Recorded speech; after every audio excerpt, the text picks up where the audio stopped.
Dios les bendiga, mis hermanos. Tuve el domingo, el pastor estuvo predicando en la iglesia sobre un pasaje interesantísimo, muy revelador, cuando el profeta Eliseo, antes de morir, le da la profecía al rey Joás. Quería compartir con ustedes este fragmento de la palabra, poder compartirlo juntamente con ustedes. Fíjense qué lindo lo que dice. Estaba Eliseo enfermo de la enfermedad de que murió. Recordemos que Eliseo fue un profeta extraordinario, un hombre que Dios usó para sanidad, cosas extraordinarias, ¿verdad? Sanidades, milagros. Él abrió el río, cosas tremendas. Como Dios puso ceguera en el ejército, que incluso lo andaba buscando. Él es increíble, un hombre, un llamado poderosísimo de Dios, pero al final de su vida se enfermó. ¿Significa que habrá perdido la fe? No. Todos podemos enfermar. A causa del pecado, una de las razones de la enfermedad es natural. A causa del pecado de Adán y Eva también entró la muerte con la enfermedad. Entonces, esto nos da una señal y una enseñanza vital, y es que aún los hombres y mujeres de Dios enferman. No debemos de juzgar a las personas cuando enferman por su enfermedad, por buscar causas de pecado en la vida de la persona. ¿Okay? Pero bueno, estaba Eliseo enfermo, y esa enfermedad fue la causa de su muerte, dice, enfermedad de la que murió. Y descendió el rey Joás, rey de Israel. ¿Se acuerdan el video que subí acerca del reino del norte y del sur de Israel? Cómo se dividió el reino. Pues el reino del norte, del que fue llevado a Siria primeramente, en el tiempo del rey Joás, estaba en un momento muy complicado con el reino de Siria, no de Asiria, que fue el imperio que lo había cautivo.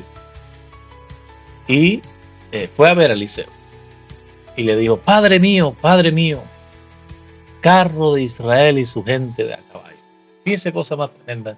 Esta declaración que el rey de Israel le hace al profeta, al hombre de Dios, va a consultarlo, y el trato que él tiene es un trato de respeto, un trato de reverencia, como lo ve, como, aunque él es el rey de Israel, lo ve como el padre espiritual, y como que aquel hombre a quien él estaba yendo a visitar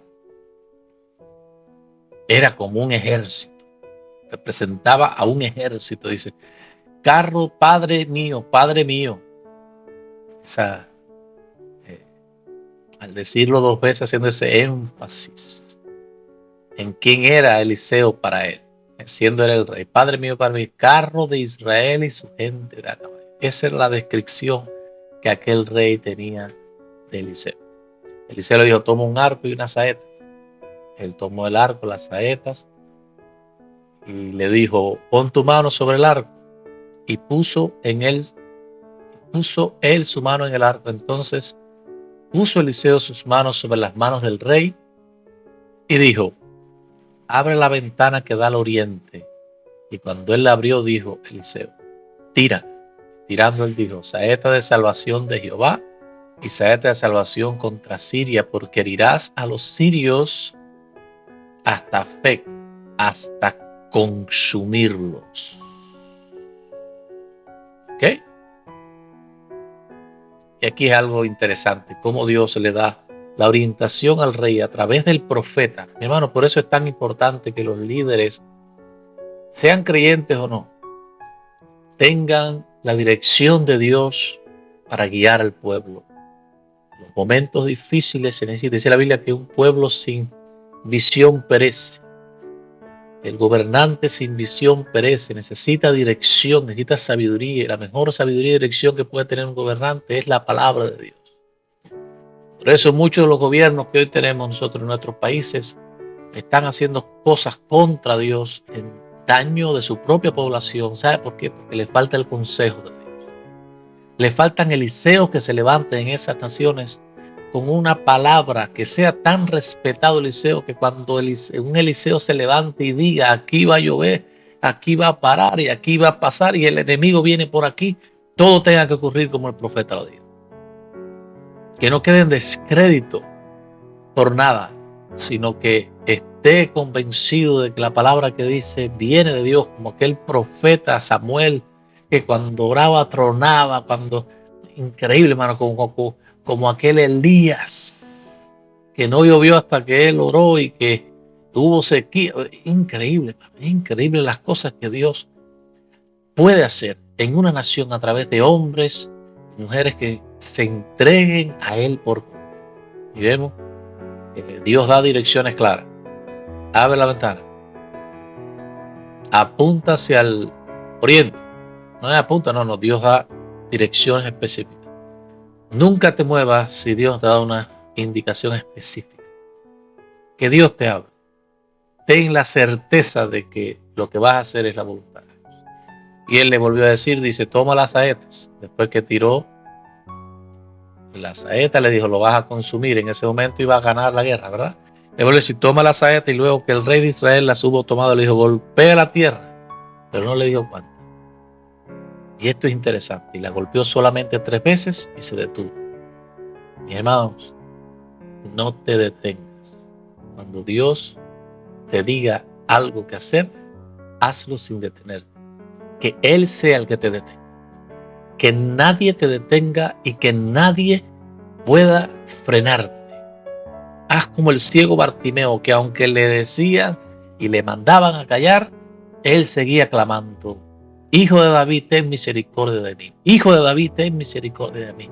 Y aunque muchos lo reprendían, él continuó hasta que en su insistencia Jesús lo llamó y fue sanado. Como la mujer del flujo de sangre que en medio de todo el mundo, ella se metió, se arrastró hasta que tocó el borde del manto de Cristo y fue sanada. Así que no se detenga, no se canse, no sea perezoso, no sea de poco ánimo. Cuando Dios le da una palabra, esfuércese a hacerlo y a dar varias veces. ¿Por qué?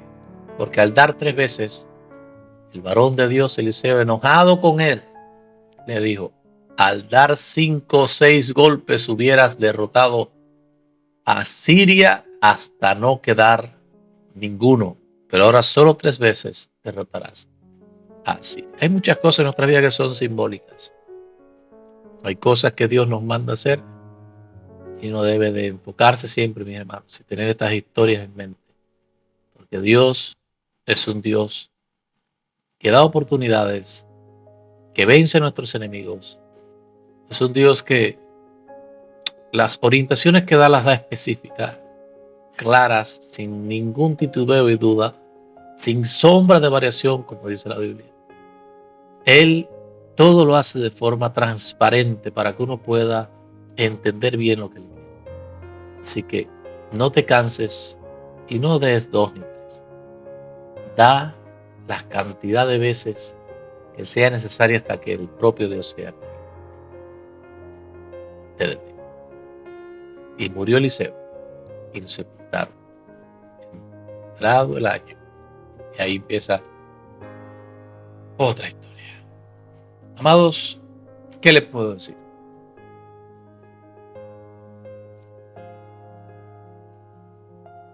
Tenemos que hacer la diferencia en nuestras naciones. La iglesia y los hombres y mujeres de Dios necesitamos levantarnos, buscar a Dios en oración, dedicarnos a su palabra y escucharemos su voz, la voz que nuestros pueblos necesitan para ser guiados. Dejémonos guiar y seamos nosotros aquellos Eliseos que en nuestros tiempos aún los gobernantes tengan que venir a pedir consejo. Y así, solamente los gobernantes terrenales, sino también aquellos que están en la iglesia, los pastores y líderes. Es tiempo de buscar a Dios, de buscar la dirección, de dejar el juego, de dejar el pasatiempo. Es tiempo de convertir la iglesia en lo que verdaderamente es un cuerpo vivo, la iglesia de Jesucristo, el cuerpo de Cristo, no un club. donde van algunos a jugar, otros van a pasar el tiempo, otros van a tener tiempo para charlar. La iglesia está diseñada como columna y baluarte de la verdad. Vivamos en este mundo como la luz del mundo que somos y como la sal. Demos luz, demos conservación y sabor a este mundo, porque para eso estamos. Señor le bendiga, mis amados. Espero que pueda ayudarles, que puedan tener un buen día, tarde, noche. Dios les bendiga.